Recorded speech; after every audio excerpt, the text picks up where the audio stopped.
ఎలాంటి పాలన మీరు అందిస్తానని మాటలు చెప్పారు.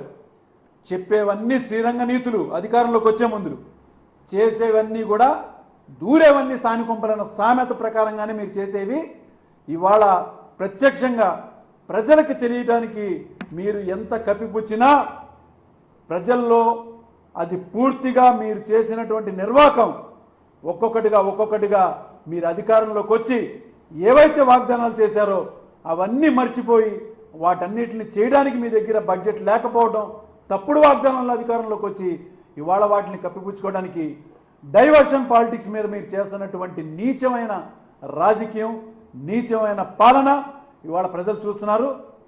తప్పనిసరిగా వైఎస్ఆర్సీపీ దీనిని పూర్తి స్థాయిలో తిప్పికొట్టి మీ అందరికీ కూడా సరైన బుద్ధి చెప్తుందని చెప్పని నేను స్పష్టంగా తెలియజేస్తున్నాను.